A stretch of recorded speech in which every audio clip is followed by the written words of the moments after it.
opponent credit, and I thought they did a nice job tonight of making us a little uncomfortable offensively. And we turned it over 15 times, which frustrates me a lot. But, you always got to give the opponent some credit for that.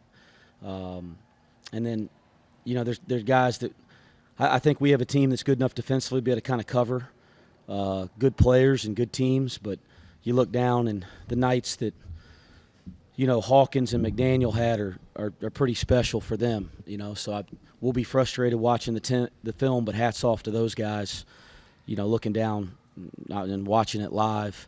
And then I thought Engeson gave us some problems too, and stuff that we saw on tape.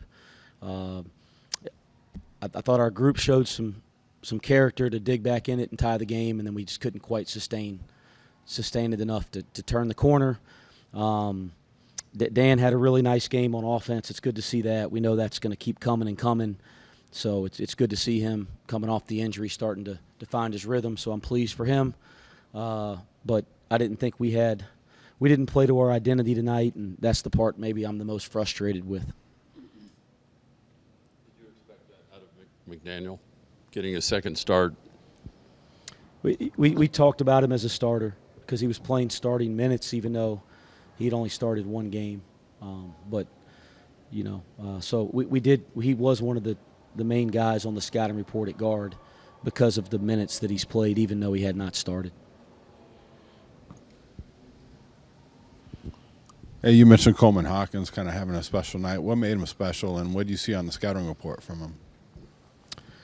Yeah, well, the passing, like they play through him a lot in the post, and he kind of does a nice job of facilitating as a passer. So you saw a lot of that. And then tonight he shoots it really well, right? I mean, he's been shooting the ball free and with confidence, but he hasn't shot a great percentage. Tonight he shoots a good percentage. And, again, I think you got to tip your cap there. And then there's probably some possessions we give him better looks than we should.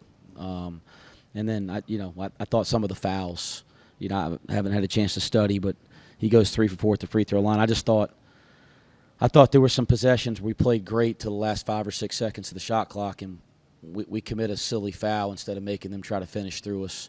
And he obviously had a couple of those possessions. You see he got to the free throw line for four attempts. The start, I think you guys missed your first three, and then there was like 2 quick turnovers, and it's going to be like that almost every road game in the Big 12.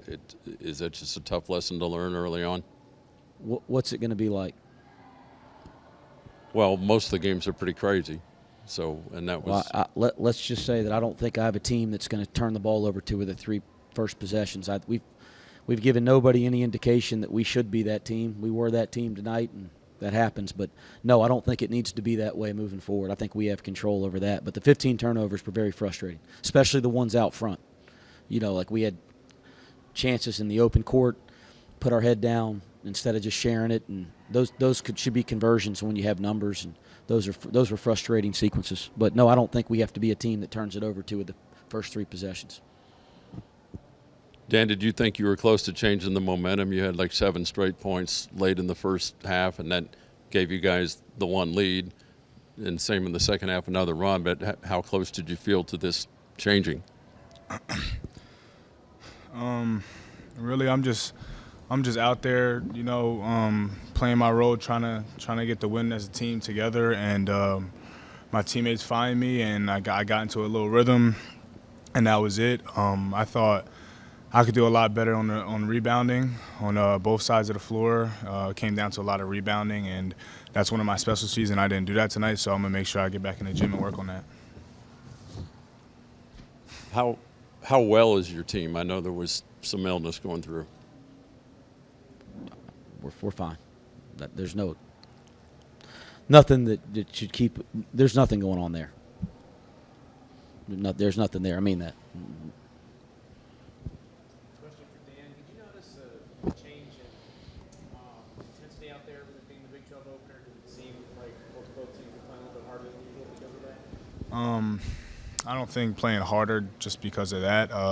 It's a great atmosphere. A Big 12 opener game. We knew they were going to have some people show up and cheer for them and want a big win against us. I think every night it shouldn't. No matter what night it is, no matter who we're playing, no matter if it's a Big 12 team or non-conference, we come out.